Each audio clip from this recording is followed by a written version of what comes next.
I watched my 8-year-old daughter, Emma, and 6-year-old son, Jake, approach the beautifully set dining table, their eyes wide with excitement at seeing the fancy place cards and wrapped gifts beside each plate. That excitement died instantly when my father, Harold, pointed toward the kitchen floor. "Your kids can sit on the floor," he declared, gesturing dismissively, while my sister Madison's 3 children remained comfortably seated at the main table with their elaborate place settings. My mother, Patricia, nodded approvingly and added with cold satisfaction, "They should learn not everything is for them." I felt something break inside my chest as I whispered, "Understood." When the event coordinator returned to confirm the final head count, I stood up. The catering coordinator, a professional woman in her 30s holding a clipboard, looked between my father and me with obvious confusion.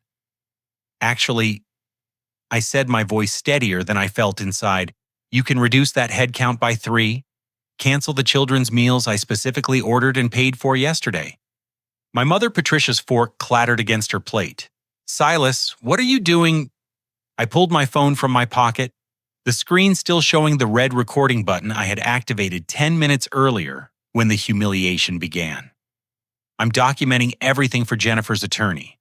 My ex-wife specifically requested evidence of any discriminatory treatment toward Emma and Jake for our ongoing custody evaluation." The color drained from my father's weathered face. Harold had spent 30 years building his reputation as a respected small business owner in our Michigan town, and the last thing he needed was legal scrutiny of his family dynamics. "You're recording us?" Madison practically shrieked, her perfectly styled blonde hair bouncing as she stood up from the table where her children continued eating their catered meals. "How dare you bring lawyers into Thanksgiving dinner?" But I was just getting started. The months of watching my children's faces crumble every time we visited this house had built up a reservoir of rage that was finally finding its outlet. "Emma, Jake, get your coats. We're leaving." My daughter Emma, always the more sensitive of my 2 children, had tears streaming down her cheeks. "Daddy, did we do something wrong?" That question nearly destroyed me. These innocent kids who had spent the 2-hour drive from Detroit talking excitedly about seeing their grandparents and cousins genuinely believed they had somehow earned this treatment.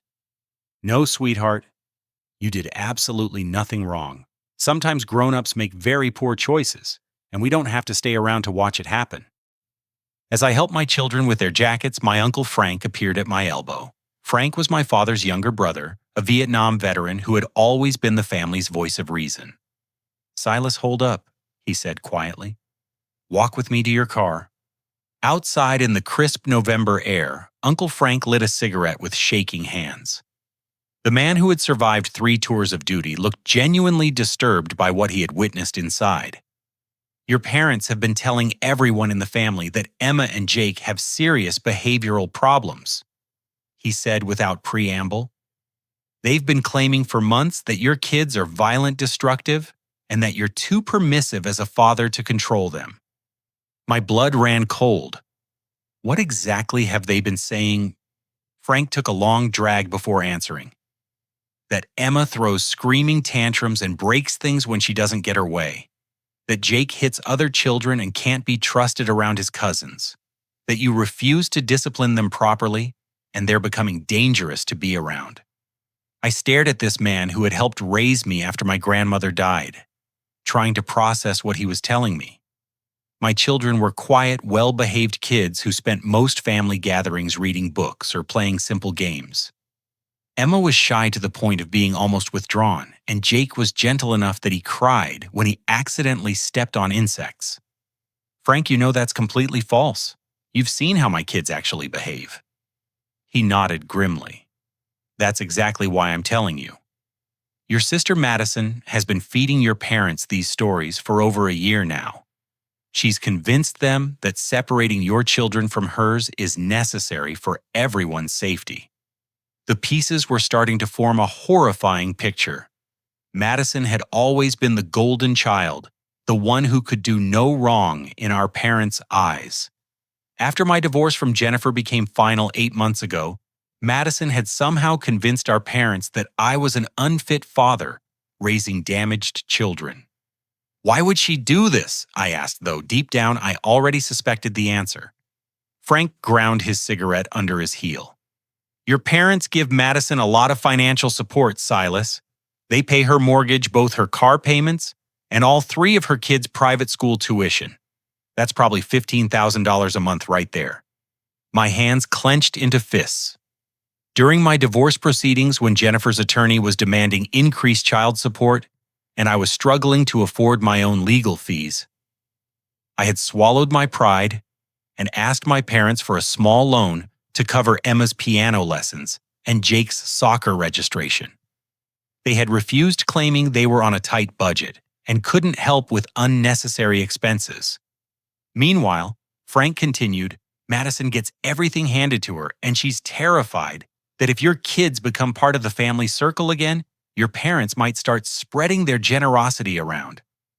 I looked through my car window at Emma and Jake, who were sharing a coloring book in the back seat, still confused about why Thanksgiving dinner had ended so abruptly. Frank, I need to ask you something, and I need you to be completely honest. He nodded.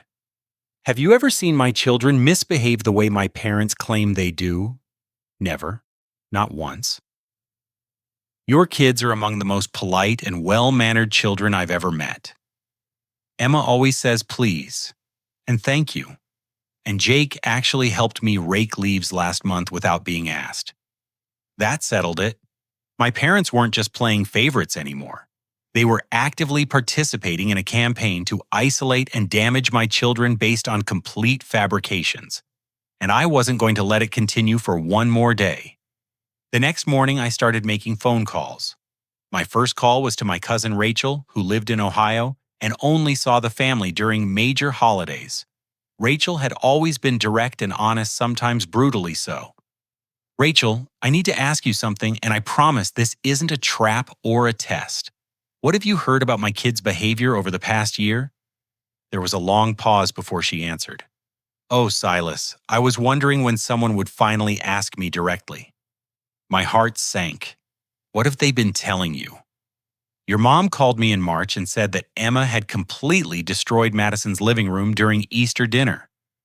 Apparently threw books at the wall, broke a lamp, and screamed at your sister's kids when they tried to calm her down. She said you just sat there and didn't even try to stop her. I closed my eyes and leaned against my kitchen counter. Emma had never been to Madison's house for Easter dinner. In fact, we had spent Easter Sunday at the Detroit Zoo because the kids wanted to see the new penguin exhibit. And what else? In July, your dad called and said that Jake had bitten Madison's youngest son and given him a black eye during a family barbecue. He was really upset, said you got defensive when they asked you to leave, and that you're raising your kids to think violence is acceptable. Again, completely fabricated. We had been at a water park in Traverse City that weekend, and I had the photos and receipts to prove it. Rachel's voice softened. Silas, I have to tell you, none of that sounded like the kids I met at Christmas 2 years ago. Emma spent most of that visit reading quietly, and Jake was incredibly gentle with my toddler. But your parents seemed so convinced. After I hung up with Rachel, I called my neighbor, David Martinez, who also happened to be a licensed family therapist. David's 8-year-old son played regularly with Jake, and David's insights into family dynamics had been invaluable during my divorce.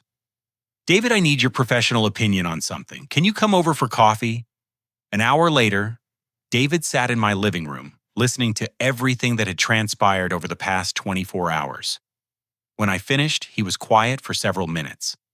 Silas, what you're describing is a textbook case of family scapegoating. It's a psychological phenomenon where one family member becomes the target for all the dysfunction and problems within the family system. But why my kids? They're innocent children. David leaned forward. That's exactly why children are often chosen as scapegoats. They can't defend themselves effectively, and they can't fight back against adult authority figures. Your sister Madison has successfully positioned your children as the problem that needs to be managed, which deflects attention away from any issues in her own life or the family's deeper dysfunctions. So what do I do about it? First, you document everything, every conversation, every incident, every claim that's been made. Second, you start reaching out to other family members to see how widespread this campaign has been. And third, you prepare yourself for the possibility that this goes deeper than just favoritism. That evening, I called my cousin Michael in California. Michael was Madison's age and had always been close to our parents. Michael, I'm going to ask you a direct question, and I need an honest answer. What have you heard about my parenting or my kids' behavior this year? Michael sighed heavily. Your parents are worried about you, man. They think the divorce really messed you up, and you're taking it out on Emma and Jake by not setting proper boundaries. What specifically have they told you? That you let them stay up all night playing video games, that you feed them junk food for every meal, that you don't make them do homework or chores. They said Child Protective Services has already been called once because neighbors reported your kids playing outside unsupervised at night. My vision actually blurred with anger. Emma and Jake had a strict 8:30 bedtime on school nights, ate home-cooked meals, that I prepared myself and completed their homework at the kitchen table every day before any recreational activities. And the CPS claim was particularly vicious because it could have serious legal implications for my custody arrangement. Michael, have you ever seen any evidence of this supposed neglect? Well, no, but I live 3,000 miles away. I'm just telling you what your parents have been saying. After that conversation, I sat down with a legal pad and started making a list of every family member who might have been fed these lies about my children and my parenting. The list was longer and more disturbing than I had imagined. But the worst revelation came when I called my great-aunt Susan, my grandmother's sister, who lived in a nursing home about 40 minutes away. Aunt Susan was 86 years old and suffered from mild dementia, but she had moments of startling clarity. "Oh, Silas," she said when she heard my voice. "I've been so worried about those babies. Your grandmother would be heartbroken if she knew how they're being treated." Something in her tone made me sit up straighter. "What do you mean, Aunt Susan?" "Your grandmother left money for those children's education, you know. A lot of money. She made me promise to make sure Harold did right by them." My grandmother had died when I was 25, 3 years before Emma was born. I had never heard anything about money being left for children who didn't even exist yet. "Aunt Susan, what kind of money are we talking about?" "The trust fund, dear. The college trust fund. $200,000 specifically for your children's education." She was so excited about future great-grandchildren, and she wanted to make sure they could go to any college they wanted. The room started spinning around me. $200,000 that my children were supposed to have access to, and I had never been told it existed. Who manages this trust fund? Harold and Patricia, of course. Your grandmother trusted them to do right by the family. They were supposed to tell you about it when your babies were born and start using it for their educational expenses. After I hung up, I sat in the dark for over an hour trying to process what I had learned. My parents had hidden a substantial inheritance meant specifically for my children, while simultaneously portraying those same children as behavioral problems who deserve to be excluded from family gatherings. This wasn't just about favoritism anymore. This was about money lies and the systematic destruction of my children's relationships with their extended family. And I was going to find out exactly how deep this conspiracy went. The next morning, I called in sick to work and drove to my parents' house while they were both at their respective jobs. My father, Harold, managed a small accounting firm, and my mother, Patricia, worked part-time at the local library. I knew they wouldn't be home until evening. I had kept the key to their basement for years because I occasionally helped with maintenance projects. My grandmother's belongings had been stored down there since her death boxes and boxes of documents, photos, and personal items that no one had bothered to go through properly. It took me 3 hours of searching through dusty cardboard containers before I found what I was looking for. A wooden filing cabinet that had belonged to my grandmother contained folders labeled with various family members' names. The folder marked Silas, future grandchildren, was thick with legal documents. I sat on the basement floor and read through everything twice to make sure I understood what I was seeing. My grandmother had indeed established a trust fund worth $200,000 in 1998 specifically designated for the educational expenses of any children I might have in the future. The trust was to be managed by my parents as trustees with very clear instructions about how and when the money should be used. According to the documents, the trust could cover tuition books, educational supplies, tutoring music lessons, sports fees, educational camps, and any other expenses related to my children's intellectual development. My parents were legally required to inform me about the trust when my first child was born and to begin using the money immediately for qualifying expenses. Emma was now 8 years old and Jake was 6.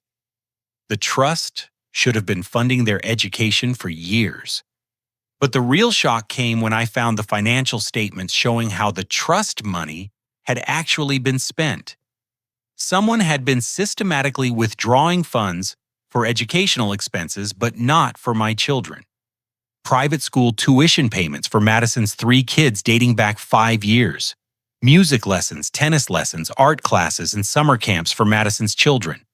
Even educational trips to Europe and college preparatory programs for Madison's oldest daughter, who was now 15. My grandmother's money intended specifically for Emma and Jake had been completely diverted to Madison's family, while my own children attended public school and missed out on enrichment opportunities I couldn't afford. I photographed every document with my phone before carefully returning everything to its original location. But I wasn't finished. I needed legal advice, and I needed it immediately. Thomas Bennett had been my grandmother's attorney for over 20 years before she died. I found his business card in her address book and called his office from my car outside my parents' house. Mr. Bennett, this is Silas Patterson, Helen Patterson's grandson. I need to discuss some trust fund documents I found today. Of course, Silas. I've been wondering when someone would finally contact me about that trust. Can you come in this afternoon?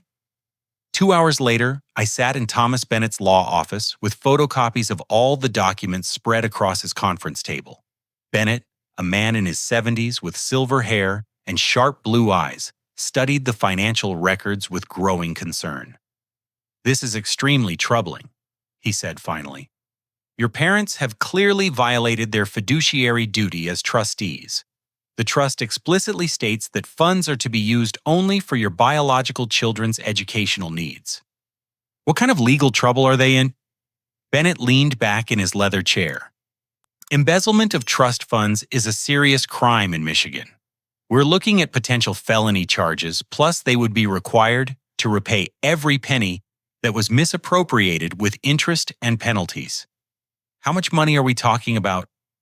He pulled out a calculator and started adding figures. "Based on these records, approximately $130,000 has been diverted over the past 5 years.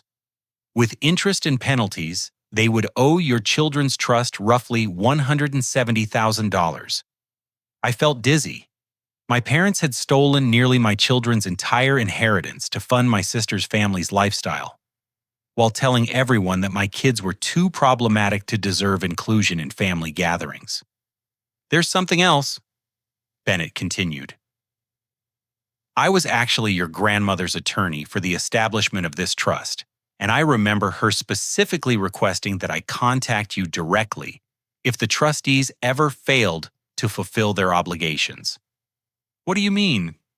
"She was concerned that Harold might not handle the responsibility properly. She asked me to monitor the trust annually and contact you if there were any irregularities.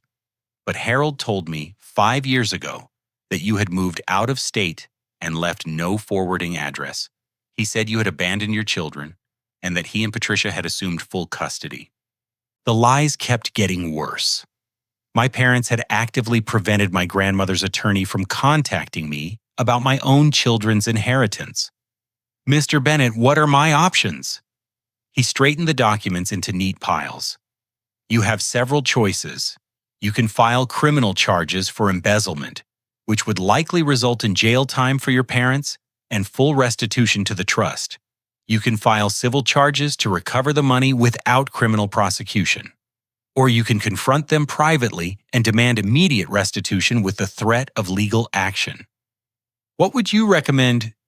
Bennett was quiet for a moment, studying my face. Your grandmother loved you very much, Silas. She talked about you constantly and was thrilled at the prospect of great-grandchildren. She would want justice for Emma and Jake, but she also wouldn't want to destroy the family unnecessarily.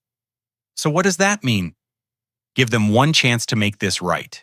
Confront them with the evidence and demand full restitution within 30 days. If they refuse or try to minimize what they've done, then we pursue criminal charges. I left Bennett's office with a plan and a deadline. My parents had 30 days to return my children's stolen inheritance, or I would file criminal charges that could send them both to prison. But as I drove home, another piece of the puzzle fell into place. If Madison knew about the trust fund, and if she had been benefiting from it for years, then she had been actively participating in the embezzlement while simultaneously destroying my children's reputation within the family. Madison wasn't just the golden child anymore. She was a co-conspirator in a crime that had robbed my kids of their educational future while painting them as behavioral problems who deserved exclusion and discrimination. The war I was planning wasn't just about hurt feelings or family favoritism. It was about recovering stolen money and restoring my children's rightful place in the family. And I was going to make sure that everyone who had participated in this conspiracy faced the consequences of their choices. Over the next week, I worked with Thomas Bennett to compile a comprehensive case file documenting the trust fund embezzlement. But we discovered something that made the situation even more complex and disturbing than we had initially realized.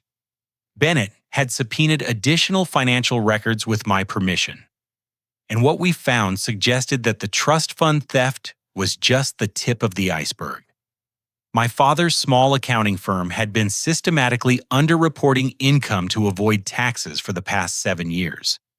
The money he had been skimming was substantial enough to fund both Madison's lifestyle and his own expensive hobbies. Silas, your father, owes the IRS approximately $80,000 in back taxes and penalties, Bennett explained during our Tuesday afternoon meeting. If this information surfaces during our trust fund investigation, he's looking at serious federal charges in addition to the state embezzlement charges. How does this connect to Madison? Bennett pulled out a folder of documents I hadn't seen before. Your sister has been making regular deposits into her savings account that correspond exactly with the dates your father's firm received large cash payments from clients. She's been helping him hide income from the IRS. The scope of the criminal activity was staggering. My entire family had been operating what amounted to a criminal enterprise, using my children's stolen inheritance to fund their illegal lifestyle, while systematically destroying my kids' relationships with their relatives. There's more, Bennett continued. I've been in contact with your ex-wife Jennifer's attorney. When I explained the trust fund situation, he became very interested in reviewing your custody arrangement. My stomach dropped. Why? Because if your parents have been providing false information to Jennifer's legal team about your parenting abilities, and if that false information influenced the custody decision, then you have grounds to request a custody modification. I had been so focused on the financial crimes that I hadn't fully considered how the lies about my children might have affected my legal rights as their father. Jennifer currently had primary custody with me, having the kids every other weekend and one evening per week. The custody arrangement had been based partly on character references from my parents, who had told the court that I was an unstable influence on my children. Would Jennifer cooperate with reopening the custody case? Bennett smiled. I think you might be surprised by her reaction. Her attorney is requesting a meeting with all parties involved. She's apparently quite angry about being deceived. That evening, I had the most productive conversation with Jennifer that we'd had since our divorce proceedings began 2 years earlier. She came to my house after the kids were in bed, and for the first time in months, we talked like the friends we had been before our marriage fell apart. "Silas, I owe you an enormous apology," she said, accepting the coffee I offered her. "Your parents convinced me that you were becoming irresponsible and that the kids needed more structure and stability. What specifically did they tell you?" Jennifer looked ashamed. "They said you were letting Emma and Jake eat candy for dinner, that you didn't help them with homework, that your apartment was messy and unsafe. They showed me photos of your kitchen with dishes in the sink and made it sound like you were living in squalor." I almost laughed, despite everything. The photos she described were probably from the weekend I had food poisoning and couldn't clean up immediately after cooking breakfast for the kids. "Jennifer, have you ever seen any evidence that I'm a negligent parent?" "No," she said quietly. "Every time the kids come home from your place, they're clean, happy, and full of stories about educational activities you've done together. Emma's grades have actually improved since we started the custody arrangement because you spend more time helping her with math than I ever did. So why did you believe my parents instead of what you could see with your own eyes?" Jennifer was quiet for a long moment. "Because I wanted someone to blame for our marriage not working out. It was easier to believe that you had become a different person than to accept that sometimes good people just aren't compatible as spouses." That honesty was exactly what our relationship had been missing during the divorce. We had both been so hurt and angry that we had stopped communicating effectively about anything, including what was best for our children. "Jennifer, there's something else you need to know about this situation." I explained about the trust fund, the embezzlement, and the pattern of lies that had been told about our children throughout the extended family. By the time I finished, Jennifer was furious, in a way I hadn't seen since the day she discovered I had forgotten to pick up Jake from soccer practice 2 years earlier. "Ooh. They stole money from Emma and Jake while making me believe you were an unfit parent." Her voice was rising despite her efforts to stay calm. "Silas, this is insane. It gets worse.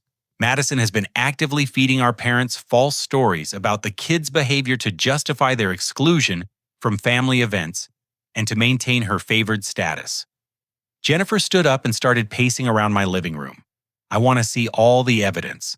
I want to know exactly what they've been saying and doing, and I want to help you fix this. Are you sure this is going to get ugly, and it might involve criminal charges against my parents?" She stopped pacing and looked directly at me. "Our children had money stolen from them by people who were supposed to protect their interests. Our children have been excluded from family gatherings based on lies. Our children have been denied relationships with relatives who were fed false information about their character and behavior." Jennifer sat back down across from me. "I don't care if these people are your parents. No one treats our kids this way and gets away with it." For the first time since Thanksgiving dinner, I felt like I had an ally who truly understood what was at stake. Jennifer and I had failed as a married couple, but we had never failed as parents who would do anything to protect our children. "What do you want to do?" I asked. "I want to call Madison directly and give her one chance to explain herself. I want to hear her try to justify what she's done." 20 minutes later, Jennifer had Madison on speakerphone while I recorded the conversation on my phone. Madison clearly expected Jennifer to be calling about some routine custody matter. "Jennifer, how nice to hear from you. How are Emma and Jake doing?" "Actually, Madison, that's exactly what I want to talk about. I've been hearing some interesting stories about their behavior at family gatherings." There was a pause before Madison responded. "Oh, well, you know kids. They can be challenging sometimes." "Can you be more specific? I'd like to understand what kinds of problems they've been having." Madison's voice took on a conspiratorial tone, as if she were sharing gossip with a girlfriend. "Honestly, Jennifer, I think Silas has been too permissive since the divorce. The kids don't seem to have any boundaries anymore." "What exactly have you witnessed?" "Well, at Easter dinner, Emma completely destroyed my living room. Books thrown everywhere, broken decorations screaming at my children. And Silas just sat there like it was perfectly normal behavior. Jennifer looked at me and shook her head. She had been with Emma and Jake on Easter Sunday, and we had spent the entire day at the Detroit Zoo. That's interesting, Madison, because Emma and Jake were with me on Easter Sunday. We went to the zoo and then had dinner at my mother's house. They were never at your house. The silence that followed was long enough that we thought Madison might have hung up. Well, maybe it was a different holiday. There have been so many incidents. Try again, Jennifer said, her voice now ice cold. When exactly did Jake bite your son and give him a black eye? I don't remember the specific date, because it never happened. Just like Emma never destroyed your living room. Just like all the other stories you've been telling about our children for the past year. Madison's voice became defensive. Look, Jennifer, I don't know what Silas has been telling you, but Silas didn't tell me anything, Jennifer interrupted.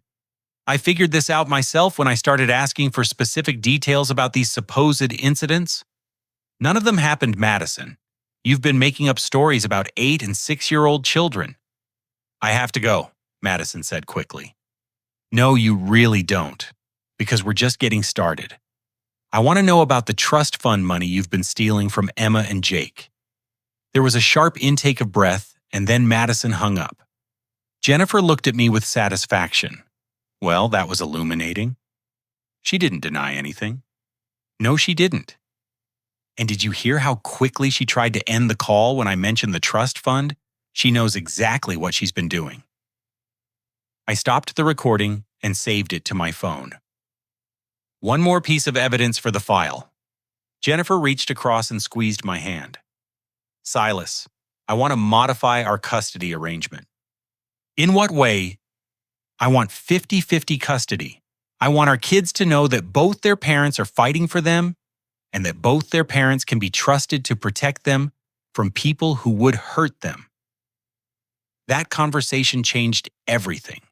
Instead of fighting each other, Jennifer and I were finally fighting together for the people who mattered most to both of us. Our children deserved parents who could work as a team to shield them from manipulation and abuse, even when that abuse came from their own grandparents. The war was no longer just about money or hurt feelings. It was about creating a united front to protect Emma and Jake from the people who had betrayed their trust and stolen their future. And with Jennifer as my ally, I finally felt like we might actually win. With less than 3 weeks until Christmas, I developed a comprehensive plan for confronting my family's criminal enterprise in the most effective way possible. Thomas Bennett, Jennifer, and I met several times to coordinate our strategy, and we decided that public exposure would be the most powerful weapon in our arsenal. The key, Bennett explained, is to present the evidence in a way that makes denial impossible, while giving your parents one final opportunity to make full restitution without criminal prosecution. What about Madison? I asked. Madison presents a different problem, he replied. She's been actively participating in the embezzlement and the defamation campaign against your children. Unless she cooperates fully with making this right, she should face the full legal consequences of her choices. Jennifer had been researching family dynamics and manipulation tactics with the help of her own therapist. The most important thing is that we do this in front of the entire extended family, she said. People like Madison and your parents rely on secrecy and isolated conversations to maintain their control. Public accountability destroys their power. We planned the confrontation for Christmas dinner, which would be held at my parents' house, with approximately 20 family members in attendance. Uncle Frank had agreed to be our ally, and he would bring his phone to record everything for legal purposes. What if they try to throw us out? I asked. Bennett smiled grimly. They can't throw you out until after you've presented the evidence. And once the family knows the truth, they're not going to side with the people who stole from children and lied about them. 2 days before Christmas, Madison called me directly for the first time in over a year. I was prepared for this possibility and had my phone set to record all incoming calls. Silas, we need to talk, she said. without any preliminary greeting. About what, Madison? About this ridiculous investigation you're doing into family finances.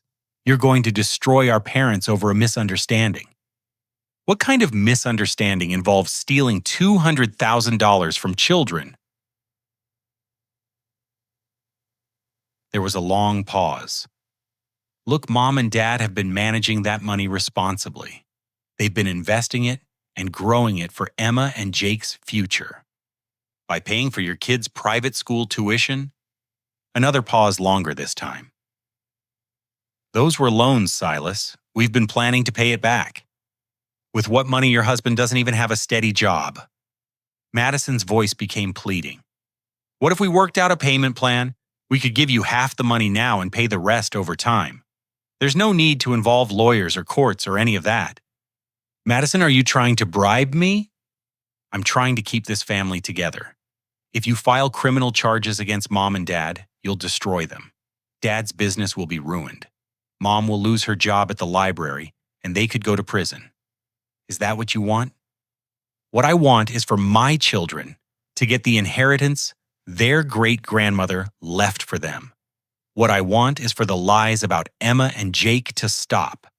What I want is for my kids to be treated with the same respect and love that your kids receive. They are treated the same way. Madison, you told Jennifer that Emma destroyed your living room during Easter dinner.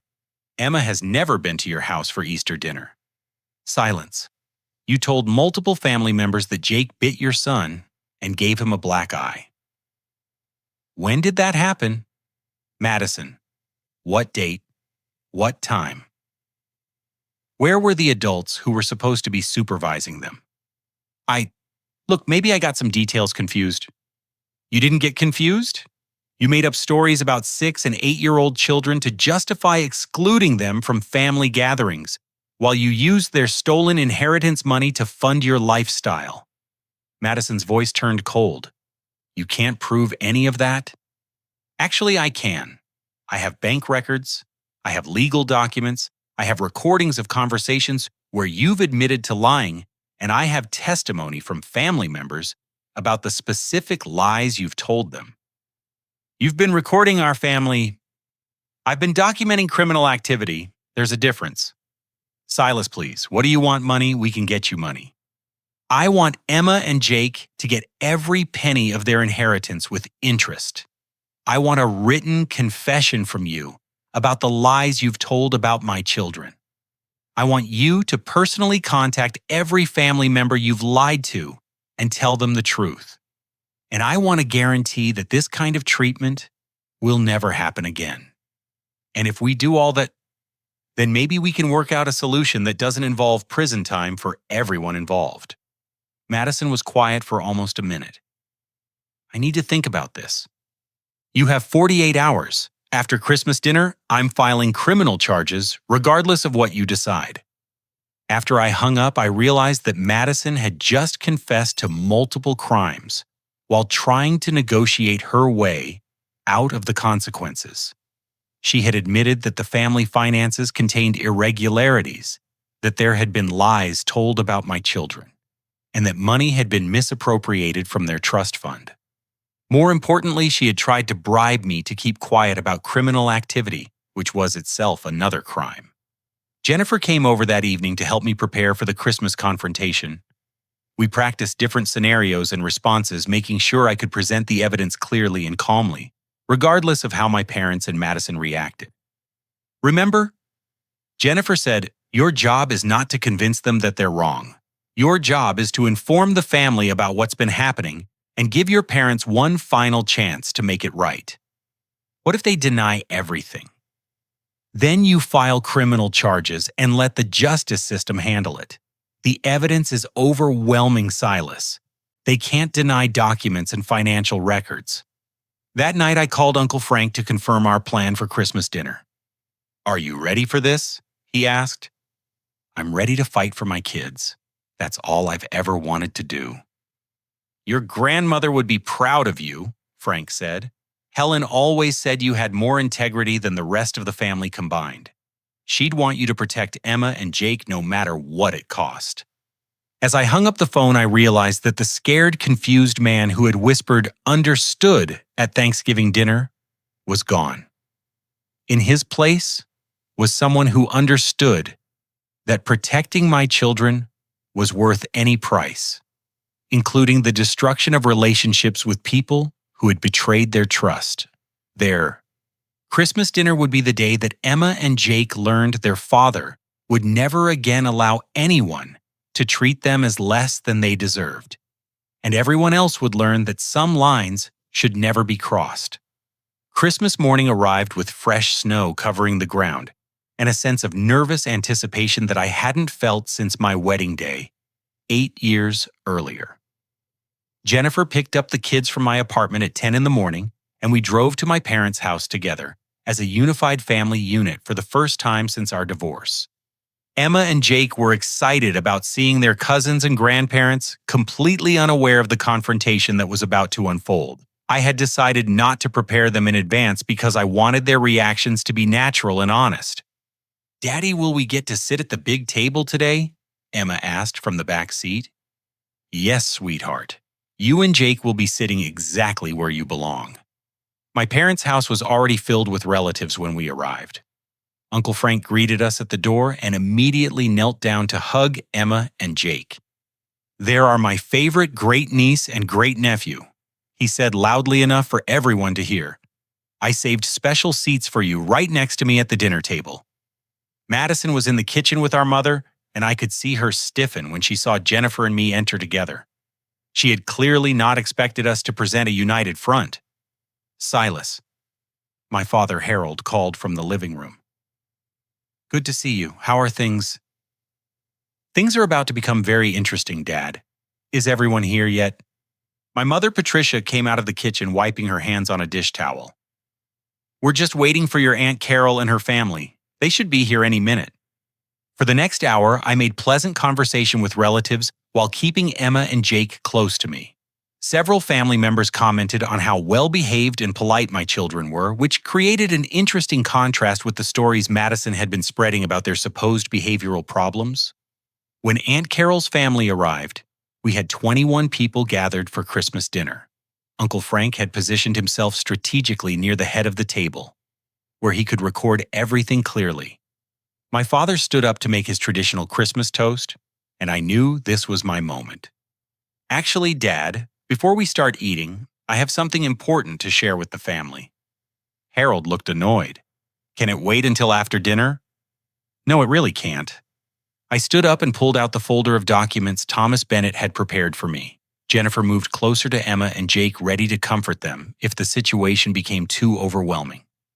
"Over the past month, I've discovered some troubling information about family finances and the treatment of my children within our family." Madison started to stand up. "Silas, this is not the time or place." "Sit down, Madison. Everyone needs to hear this." Uncle Frank gave her a stern look that made it clear she should remain quiet. "When my grandmother Helen died 8 years ago, she left a trust fund worth $200,000 specifically for the educational expenses of any children I might have in the future." Several relatives looked surprised. Aunt Carol's husband whispered, "I had no idea Helen left that kind of money." The trust was to be managed by my parents, with the money being used for tuition, educational supplies, lessons, and enrichment activities for Emma and Jake, starting from the time they were born. I pulled out the bank statements and passed them to my cousin Michael. Emma is now 8 years old and Jake is 6. According to these financial records, the trust fund has been completely drained to pay for Madison's children's private school tuition, music lessons, sports fees, and educational trips. The room became completely silent except for the sound of Michael flipping through pages of bank statements. Every penny of my children's inheritance has been stolen to fund Madison's family's lifestyle, while Emma and Jake have been excluded from family gatherings and portrayed as behavioral problems. "That's not true," Patricia said, but her voice lacked conviction. I pulled out my phone and played the recording of Madison's conversation with Jennifer from the previous week. Madison's voice filled the room. Well, at Easter dinner, Emma completely destroyed my living room. Books thrown everywhere, broken decorations, screaming at my children. Jennifer's voice responded, "That's interesting, Madison, because Emma and Jake were with me on Easter Sunday. We went to the zoo and then had dinner at my mother's house. They were never at your house." The silence that followed was even more profound than before. Madison's face had turned bright red, and she was staring at her plate. Madison has been systematically lying about my children's behavior to justify their exclusion from family events, while simultaneously benefiting from their stolen inheritance money. Harold tried to interrupt. "Now hold on, there might be some confusion about the trust fund management." "Dad, there's no confusion. There's documentation of criminal embezzlement." I handed Uncle Frank copies of the trust documents. "Uncle Frank, would you please read the specific language about how this money was supposed to be used?" Frank put on his reading glasses and read aloud, "Trust funds shall be used exclusively for educational expenses of Silas Patterson's biological children, including but not limited to tuition books, educational supplies, music instruction, athletic instruction, educational camps, and college preparatory programs." And according to the bank statements, I continued, none of that money has ever been spent on Emma and Jake. Instead, it has funded 5 years of private education for Madison's children while my kids attend public school. Aunt Carol's voice cut through the silence. "Madison, is this true?" Madison looked around the table desperately. "It's more complicated than Silas is making it sound." "It's actually very simple," I said. "You've been stealing money from children while spreading lies about them to justify their mistreatment." That's when my father Harold clutched his chest and started breathing heavily. The stress of public exposure was triggering what appeared to be a panic attack. I can't breathe," he gasped. Uncle Frank immediately went to Harold's side while Jennifer called 911 on her phone. But before the paramedics arrived, my mother, Patricia, broke down completely. "We never wanted to hurt Emma and Jake," she sobbed. "Madison told us they were having problems and needed structure. She said the money was just loans and that she'd pay it back." "Mom, when did Madison promise to pay back money that belonged to my children?" Patricia looked at Madison with something approaching hatred. "She said her husband was getting a promotion and they'd be able to repay everything within 2 years. That was 3 years ago." Madison finally spoke up. "I was trying to give my children opportunities." "With money that didn't belong to you," Uncle Frank said sharply. The paramedics arrived and determined that Harold was having a severe anxiety attack rather than a heart attack. As they helped him regulate his breathing, he looked around the room at the faces of his extended family. "I'm sorry," he whispered. "We got scared when Madison said she'd expose the business irregularities if we didn't help her." That confession opened a floodgate. Over the next hour, the complete scope of the financial crimes came to light. Harold had been underreporting income to avoid taxes. Madison had been blackmailing him with this information to secure financial support, and both parents had been lying about my children's behavior to justify the preferential treatment Madison's family received. By the end of the evening, Madison was facing potential criminal charges for embezzlement and blackmail. My parents were looking at tax evasion and breach of fiduciary duty charges, and the entire extended family knew the truth about the systematic abuse my children had endured. But most importantly, Emma and Jake finally understood that their father would never again allow anyone to treat them as less than they deserved. They had watched me stand up to the most powerful adults in our family to protect their rights and their future. Uncle Frank pulled me aside as we were leaving. "Your grandmother would be so proud of you today. I just want my kids to know they're worth fighting for." "They know," he said, "and so does everyone else." 6 months later, I sat in Thomas Bennett's law office reviewing the final settlement documents that would officially restore Emma and Jake's trust fund and establish new protections for their future. The legal proceedings had concluded more favorably than anyone had expected, largely because my parents and Madison had chosen to cooperate rather than face criminal prosecution. Harold had paid $120,000 in back taxes and penalties to the IRS while agreeing to accurate financial reporting going forward. Madison and her husband had been required to repay the entire stolen inheritance with 8% annual interest, which brought the total restitution to nearly $230,000. How are they managing to repay that much money? I asked Bennett. Madison's husband finally got a steady job with a construction company, and they sold their house to downsize into something more affordable. They're making monthly payments of $4,000, and the trust fund should be fully restored within 3 years. More importantly, the family dynamics had changed completely. Madison was no longer the golden child receiving preferential treatment and financial support. My parents, freed from her blackmail and manipulation, had begun the slow process of rebuilding their relationship with Emma and Jake through family therapy and consistent, respectful behavior. "How are the kids adjusting to everything?" Bennett asked. "Better than I expected. Emma started violin lessons last month using money from the restored trust fund, and Jake joined a youth soccer league. They're both thriving now that they're receiving the educational support their great-grandmother intended them to have. The most significant change had been in my co-parenting relationship with Jennifer. The custody arrangement had been modified to true 50-50 custody, with both of us having equal time and equal decision-making authority. Our ability to work together during the family crisis had demonstrated that we could prioritize our children's needs, even when our own relationship had failed. Jennifer and I have been talking about taking the kids to visit colleges when they're older," I told Bennett. "Emma wants to study marine biology, and Jake is interested in engineering. With the trust fund properly managed, they'll be able to attend any school that accepts them." "That's exactly what Helen wanted when she established the trust," Bennett replied.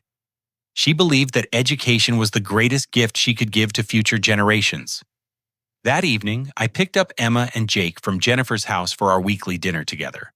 The kids now moved seamlessly between their mother's home and mine, secure in the knowledge that both parents loved them and would protect them from anyone who tried to harm them. "Dad, can we go see Grandma and Grandpa this weekend?" Emma asked as we drove to our favorite pizza restaurant. "Of course. They're expecting us for Sunday brunch." The relationship with my parents had required extensive repair work through family counseling sessions that included Emma and Jake. Harold and Patricia had been forced to confront the damage their choices had caused and to develop new patterns of interaction based on honesty and respect, rather than manipulation and favoritism. "They've been asking a lot of questions about our school and our friends," Jake observed. "It's like they're trying to actually know us now." "People can change when they realize they've been making mistakes," I explained. "Grandma and Grandpa are learning how to be better grandparents." "What about Aunt Madison?" Madison's relationship with the family remained strained. She had completed court-mandated counseling about financial responsibility and family boundaries, but rebuilding trust would take years. Her children continued to attend public school now that the stolen money was being repaid, and they were adjusting to a more modest lifestyle. Aunt Madison is working on fixing the problem she created. Sometimes it takes a long time to rebuild relationships after trust has been broken. At the pizza restaurant, Emma and Jake excitedly told me about their recent school projects and upcoming activities. Emma had been selected for the advanced math program, and Jake's teacher had recommended him for the gifted and talented program. Their academic success was flourishing now that they had proper educational support and emotional stability. "Dad, why didn't you fight back sooner?" Emma asked as we shared a large pepperoni pizza. It was a perceptive question from an 8-year-old and one I had been asking myself for months. Sometimes it takes a while to understand that a problem isn't going to fix itself. I kept hoping that people would choose to do the right thing without me having to force them to do it. "But they didn't," Jake said matter-of-factly. "No, they didn't. So I had to stand up for you and make sure you got what you deserved." Emma leaned against my arm. "I'm glad you did. I like being able to take violin lessons." "And I like that nobody tells us we're bad kids anymore," Jake added. That comment reminded me of how much damage had been done by the lies and discrimination my children had endured. They were resilient, but they had internalized some of the negative messages they had received from adults who should have protected them. You were never bad kids, nope, I said firmly. Some adults made very poor choices about how to treat you, but that was never your fault. We know that now, Emma said. Mom explained it to us too. The drive home was peaceful, with both kids falling asleep in the back seat, while quiet music played on the radio. As I carried them up to their beds in my apartment, I reflected on how dramatically our lives had changed since that humiliating Thanksgiving dinner. Emma and Jake now knew that both their parents would fight for them against anyone who tried to harm them. They had their inheritance secured for their educational future. They had respectful relationships with their grandparents based on honesty rather than manipulation. And they had learned that standing up for what's right sometimes requires courage, but it's always worth the effort. Most importantly, they had learned that they were valuable, loved, and deserving of respect from everyone in their lives. No one would ever again be allowed to make them sit on the floor, while others received preferential treatment. 3 weeks later, Uncle Frank called to tell me that Madison had been accepted into a financial counseling program that would help her family develop better money management skills. She's actually doing the work to change, he said. It might take years, but she seems genuinely committed to making things right. But that's good for everyone, especially her kids. Your grandmother would be amazed by everything that's happened. Frank continued. She always said you had the strongest moral compass in the family, but I don't think even she anticipated that you'd have to use it to protect your children from your own parents. As I hung up the phone, I realized that the most important lesson from our entire ordeal wasn't about money or family dynamics or legal justice. It was about the responsibility every parent has to shield their children from people and situations that would damage their sense of self-worth. Emma and Jake would grow up knowing that they were worth fighting for, that their rights mattered, and that truth always wins over manipulation in the end. They would also learn that sometimes the people who are supposed to protect you might fail in that responsibility, but there will always be someone willing to stand up for what's right.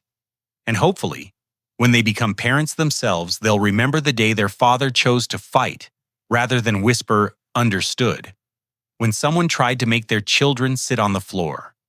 Have you ever had to stand up to family members who were mistreating the people you love? How did you find the courage to protect what mattered most to you? Please share your thoughts in the comments below. And don't forget to like this video if it resonated with your own experiences with family dynamics and standing up for justice. Subscribe for more stories about overcoming adversity and protecting the people who matter most in your life. And please share this story with anyone who needs to hear that they're worth fighting for, no matter who's trying to convince them otherwise. Sometimes the greatest act of love is refusing to accept unacceptable treatment, even when it comes from family. Thank you for listening to Emma and Jake's story. And remember that every child deserves to know they belong at the table, not on the floor. Until next time, keep fighting for what's right.